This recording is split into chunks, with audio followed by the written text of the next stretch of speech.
wildest fantasy, you are in hell. Help me!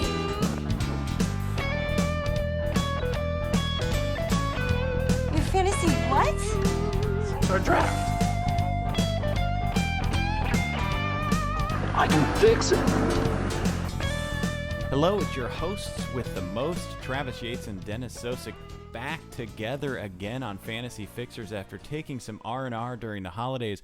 Ironically, both of us going on cruises, but not together. Don't get this image of Dennis and I running together, a la, Rocky and Apollo Creed in our training montage. But Dennis, why haven't we organized some sort of giant fantasy industry cruise yet? We should work on that. Yeah, that's all we could do. Yeah, maybe after 2020 we'll get that going. All right. Yeah. All right. So Dennis, good to be back and good to have you back, and welcome everyone to the year-end edition of Fantasy Fixers. It's the last of the decade, as a matter of fact, and we thank you for joining us as we're handing out some year-end awards. That's right. It's our inaugural Golden Hood Ornament Fantasy Football Awards. We're talking prestigious awards selected by your hosts, Dennis and Travis. But before we get to our year-end awards, Dennis, this week marked Black Monday in the NFL, the day that head coaching heads roll, and we've already got some guys on the way out, including in your hometown of Cleveland. Pro Football Network's Cole Thompson has a really good article up on the website, that his 2-minute warning that looks at Black Monday, or what he calls the Black Plague of the NFL.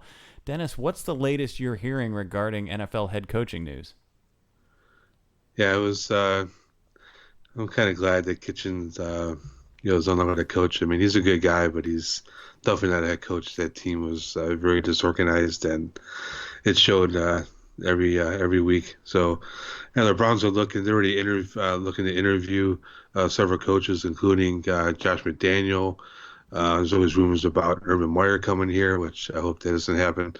Greg Roman, Ravens OC, is also scheduled to come in. So they got a lot of opportunities to get their next head coach. Hopefully they make the right call this time. Now, I knew they asked for permission to talk to Roman. Did the Ravens grant that? I don't think so. And like I said, I know they asked for it, but maybe I was a little premature in thinking that was going to happen. But I'd be shocked if they allowed that to happen. Yeah, that'd be kind of stupid of them. Yeah, and if it did happen, I could see him being the front runner, looking at what he did in Baltimore this year. We talked about Kitchens way back in the days of the AFC North and Goal podcast, and just, we wondered if I used a really bad analogy of if he was too stupid to know what he was getting himself into, and it still haunts me that I couldn't have found a better way to say that. And here we are. I think you're right. Here we are, like 8 months later, and I still can't find a way to say it any better. But it turns out, no, that did not work out for him. It just couldn't get it done with all these pieces. Of course, this dream team kind of strategy that teams take, and I use that to take the words of, who was that, Vince Young, that said it in Philly a few years back when they started putting all those guys together there. And we've seen it happen years ago in Miami. I remember they had like 18 former first round picks on the team or something crazy like that, and those teams just never seem to work out.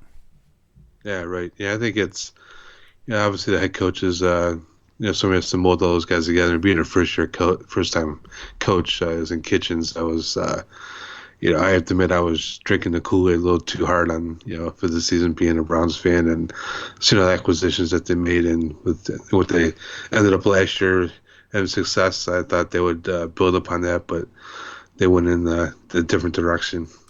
Upside down, and then hopefully they could rectify that with the next hire. How about in the Big Apple? You've got Shermer out now in New York. What I'm hearing is a finalist in Miami last year, Chris Richard, the Cowboys' defensive passing game coordinator, assistant coach, is they're interested in him. I don't know if there's a formal interview set up there.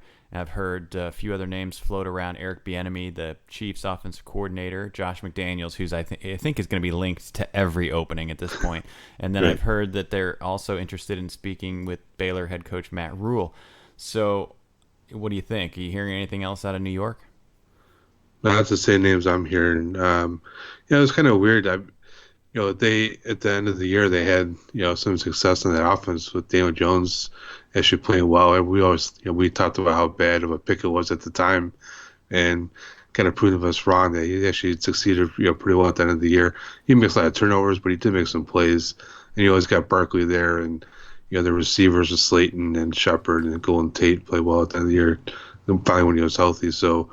Yeah, I thought maybe they give Shimmer another chance, being that everyone would be healthy. But I thought it was just like he didn't succeed in Cleveland as an OC, he didn't succeed as a head coach there either. Something interesting about all the teams we'll talk about here in this segment is, compared to years past, these are all pretty good landing spots when you look at the roster. I mean, you just mentioned what the Giants had. Of course, the Browns coming off a, quote, dream team type of roster that they were putting together. Both of those are very attractive when you look at the roster, wouldn't you say?